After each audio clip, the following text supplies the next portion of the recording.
In response to rising COVID-19 cases, Freeman Hospital reopens its COVID unit. And what appears cute and cuddly could be dangerous or in danger if removed from its habitat. Area kids learn what to do if they encounter wild babies in the wilderness. The 4 states' most watched news starts now. Increasing numbers of COVID-19 cases have prompted Freeman Hospital to reopen its COVID-19 unit.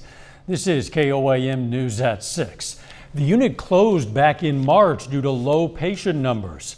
Freeman doctors say that despite the unit reopening, they are not concerned about capacity issues, but that this is not a good trend.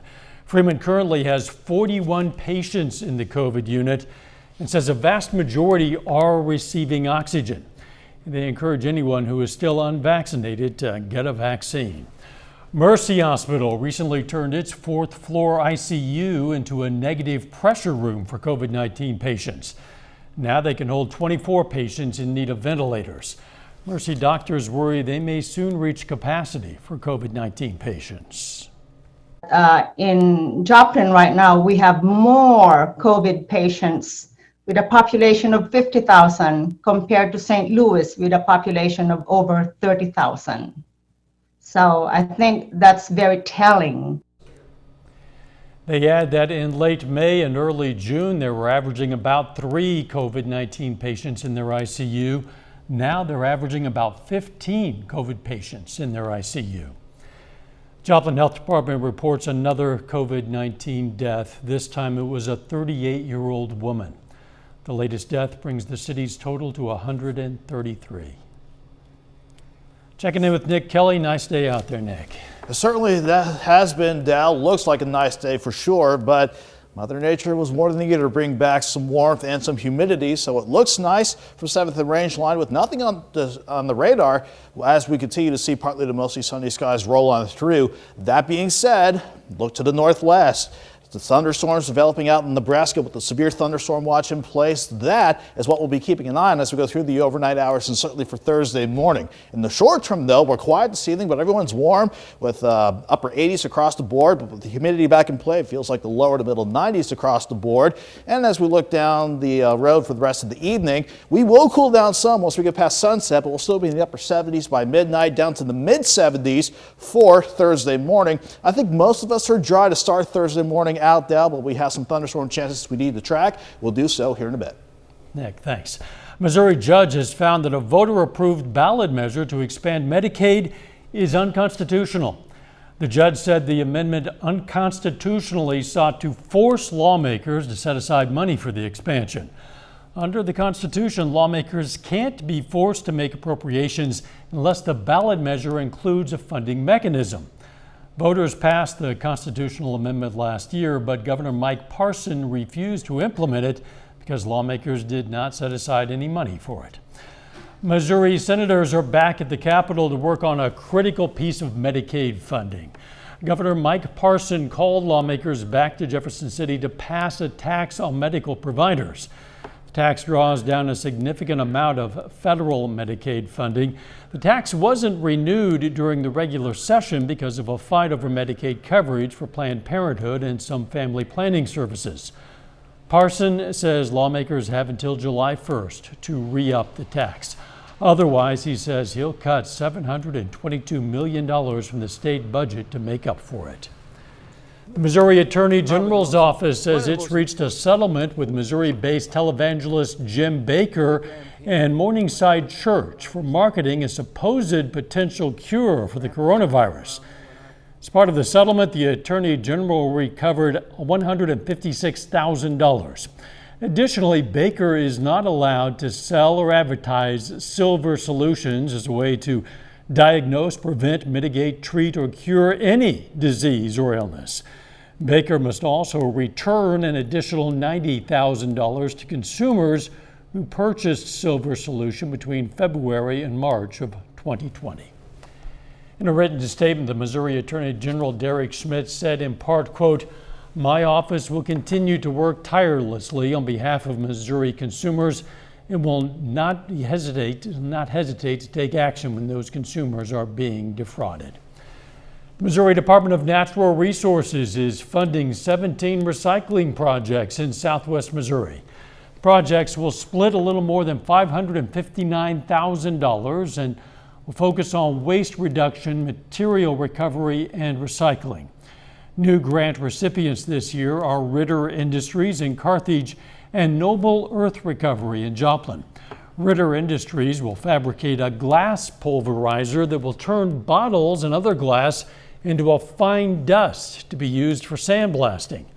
Noble Earth Recovery is an electronics recycler and will buy a shaker table and hammer mill for the recovery of precious metals. All of the grant recipients are privately owned. The USDA has issued grants and loans to a couple of southeast Kansas communities to equip, rebuild, and modernize essential services. It's a total of $3.5 million.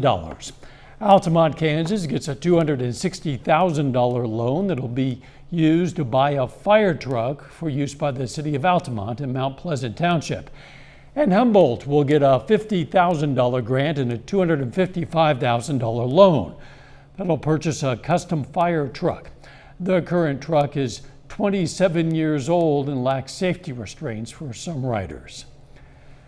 Coming up, local kids learn how to react if they ever come across some wild babies. And a dip into the pool won't dip into the pocket of some Iola, Kansas residents thanks to a local business and a challenge. Joplin's Wildcat Glades today gave area kids a lesson in dealing with wild babies. The kids learned lessons of things like dealing with baby birds found on the ground. They can be put back in the nest, by the way. The kids also took part in some arts and crafts. It's just to give kids a running start at learning about the outdoors, not spending so much time inside and just seeing what's out in their backyard or their front yard, and to appreciate what they have. The program took place at the Wildcat Village on Riviera Drive in Joplin. Businesses in Iola, Kansas are paying for kids to swim at the Iola pool free of charge. This obviously is not the right video. This is a repeat. Outsiders Bar and Grill challenged other Iola businesses to contribute to the pool so kids could enjoy summer without worrying about money. Pool officials say this challenge helps area kids and helps the pool. I just think pretty much pool's awesome, like, cause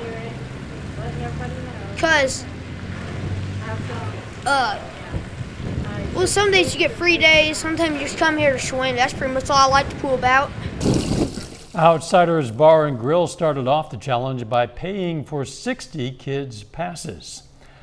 A 9-year-old Oklahoma girl and her mother are taking a trip to Universal Studios in Florida thanks to a lemonade stand and a week's worth of work.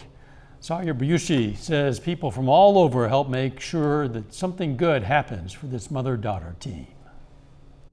We're basically just dancing our way to Florida. 9-year-old Declan Beals has some pretty strong ideas about the way this world works. She is afraid of nothing. Brother's going on a fishing trip with his dad. I wanted to take on a cheap little beach trip.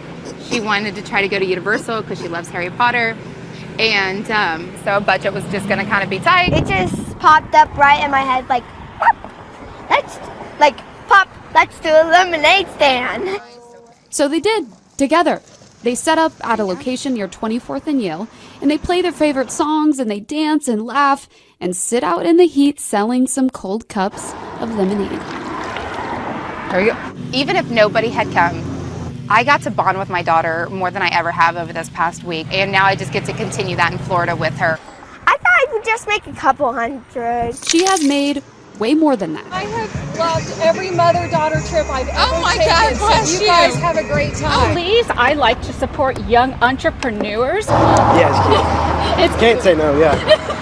So far, the last count we did was $1,838. I think it's safe to say these girls are going to Universal Studios. We have had people from all walks of life, all ages, all colors, just come out for support and help her out. You can never underestimate the power of lemonade.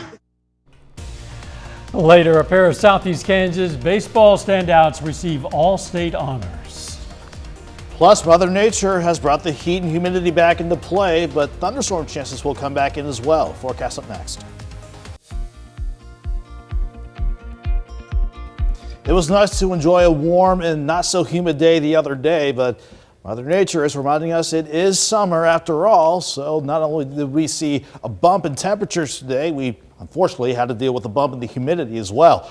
It was nice to see highs back in the mid 80s yesterday, but after we dropped back into the lower 60s this morning, it was clear sailing up into the upper 80s this afternoon, with the humidity on the rise too. It made it feel like we were back in the 90s once again. Unfortunately, it is hot and humid for the next few days. So I have those highs back in the 90s for Thursday and Friday. But I am watching thunderstorm chances that want to try to come our way over the next 2 days before we see a stronger system from the north keep rain chances around and actually ramp them up as we go throughout the course of the weekend. In the meantime, though, not looking bad from 7th range line from the east side of Joplin, but it's warm, breezy, and a bit muggy outside. 88 in Joplin, a south wind at 20, gusting to 25 at times. Keeping that dew point near 70, that's a familiar number, making it feel like 93 degrees outside in Joplin and downtown. Everyone's in the mid to upper 80s on the Missouri side and mainly upper 80s in southeast Kansas and northeast Oklahoma. But you factor in these dew points back near 70, it feels like the lower 90s on the Missouri side and pushing mid 90s, especially 96 in Chanute and over in Independence. Thankfully, though, we'll get a break from the warmth and the humidity tonight, but still in the upper 70s by 10 o'clock. I'm thinking mid 70s, that's the lowest we can go as we go into your Thursday morning. Not a lot happening here throughout the course of the day, but a little jaunt to the northwest shows not only a couple of storms near Goodland, Kansas, but severe storms more prone to get going across parts of Nebraska. That is a developing cluster of storms that ahead of a dry line out there is going to ride along the advancing warm front, trying to graze us as we go into tomorrow. But we'll focus on the cold front as well at the surface, while upstairs we got a developing wave riding around the edge of this returning ridge. So over the next few days, we'll focus on this, keeping us hot and humid before we see the better rain chances start to come our way. In the short term, though, we're fine for this evening. Maybe some cloud cover coming our way, but we're dry, especially near the stroke of midnight. Then as we go into tomorrow morning, the cluster of storms, all indications I'm seeing wants to keep them around Kansas City by the time the morning drive gets underway. And there is a chance that some of these could graze us by tomorrow morning in a weakening state, so we shouldn't have to worry about too much about severe weather tomorrow. But as long as that cluster comes nearby and we get a chance for additional storms in the afternoon, we'll just have to keep an eye on those throughout the course of the day. 74 in the morning, 87 by noon, highs around 93. It's hot and humid no matter how those thunderstorm chances unfold tomorrow. And then we have to watch for additional storm chances early Friday morning and additional scattered storms as we go into Friday afternoon, with highs pushing back into the mid 90s. And looking down the road at the extended forecast, we'll see those rain chances really ramp up by the time we hit Saturday, Sunday, and even throughout early next week. And that could be some heavy rain chances we may have to keep an eye on. But as far as temperatures go down, we just got to deal with 93 tomorrow, 94 Friday, and then we'll be back in the lower to middle 80s throughout the weekend. Yeah, that'll be welcome to get back to the 80s. I know we have to deal with the rain chances for the weekend, unfortunately, but anything to bump down the temperatures is good. Can't argue with that. Thanks, Nick. An 18-year-old Wichita man born with special needs is now a world record holder. Look at this. Grant Rader caught a 164-pound paddlefish at Keystone Lake near Tulsa. Grant was born with a rare form of muscular dystrophy, but that's never held him back, and he loves to fish. Oklahoma Department of Wildlife Fisheries biologists weighed and certified that catch. Again, 164 pounds. Coming up in sports, a pair of SEK baseball standouts earn all-state recognition. Also, a familiar face returns to the four-state area to check out local softball talent. Jacob Leonard has details next. A pair of Southeast Kansas baseball standouts earned first-team all-state honors today from Sports in Kansas. In Class 4A, Chanute's Cam Custer and Fort Scott's Luke Bradbury are first-team all-state selections. Custer is a first-team All-State utility player for the Comets. Bradbury is a first-teamer in the outfield. Bradbury collected a team-high 28 hits in 21 games. He also tied for a team-high with 21 runs scored. Former Pittsburgh State head softball coach Elizabeth Economon has been elevated to associate head coach for Wichita State. Coach E is heading into her 5th year with the Shockers. She left Pitt State in 2017 after 6 years with the Gorillas. In those 6 years, she was 204 and 131, winning at least 28 games every season. Coach E was back in the four states on Tuesday at a camp at Missouri Southern. And we caught up with her to talk about being back and checking out the local talent. There's good softball down here, and I feel like sometimes Southeast Kansas gets the quick once over, and there's kids that come from small towns in Oklahoma, small towns in Missouri and Kansas that maybe don't get recognized initially, but they're there, so you just got to find them. We'll have our full story with Coach E on her new title and keeping up with Pittsburgh State tonight at 10. The St. Louis Cardinals are sitting in fourth right now in the National League Central. The Cards have lost 4 of their last 5, including Game 1 of a 2-game set to the Tigers last night. Those two teams back on the field for the finale today. Nolan Arenado, big swing for St. Louis here. Up and out to left, solo homer. Cards up 1-0 in the second. A third inning. Tommy Edman up now. He bounces one back to center. That scores another to get the lead to 2. But the Tigers, they would roll from there. Tied 2-2. Daz Cameron to way out to left. Home team has its first lead. Then in the 5th, Jonathan Scope, his second homer of the day, 15th of the season. Tigers run away from the Cards today, 6-2. The Kansas City Royals faced the Yankees today in Game 2 of their 3-game series. KC got Game 1 last night, 6-5. Tonight's game just getting started, no score in the first. Danny Duffy, by the way, fresh off the injured list, getting the start for the Royals. We'll have the latest from this one tonight at 10. That's a look at sports. We're back with more news after this. Take time now to honor a local veteran, Private First Class Gabriel Clevenger. The Pitcher, Oklahoma native served in the U.S. Marine Corps, and we are proud to salute Private First Class Gabriel Clevenger. He's tonight's 4th state hero. Jordan Obby joins us now with a look at what's coming up tonight on KOAM News at 9 on Fox 14. Tonight at 9, going to hear more about the local spike in COVID-19 cases, an increase prompting Freeman Hospital to reopen its COVID unit. Also, the Biden administration is announcing a new strategy today on gun violence. And a high school cheerleader suspended for her off-campus profanity finds an ally in the U.S. Supreme Court. That and more tonight. KOAM News at 9 on Fox 14. Jordan, thanks. Now, even Vatican City has its own friendly neighborhood Spider-Man, it seems. A man dressed as the popular comic book and movie superhero shook hands with Pope Francis today. He was part of the general audience inside San Domingo courtyard. If the Pope looks unfazed, well, that's because he's already familiar with Mattia Viardita's work. The 28-year-old dresses up as Spidey to cheer up sick kids in hospitals. He says he knows what they're going through because he also did some growing up in children's hospitals after he was born with a congenital malformation. Viardita gave the Pope a commemorative Spider-Man mask of his own. I'm sure the Pope loved that. Then he says the pontiff told him to take selfies with kids in the square. Viardita says he never stopped visiting hospitals during COVID. He just went digital, made more than 1,400 video calls, and presumably being Spider-Man, he would have his own website as well. That's clever. It's pretty warm out there. Yeah, we're going to trend even warmer tomorrow. In fact, hot with highs to 93 on Thursday and 94 Friday. Thunderstorm chances we'll have to keep an eye on for the next few days before they really ramp up for the weekend. Final sports note. We already got good news from the Royals game. They're up 2-0 on the Yankees. Ryan O'Hearn, 2-run homer in the top of the first. Hope they keep it going. Thanks for joining us. We'll see you right back here for KOAM News at 10. In the meantime, let's make it a great evening.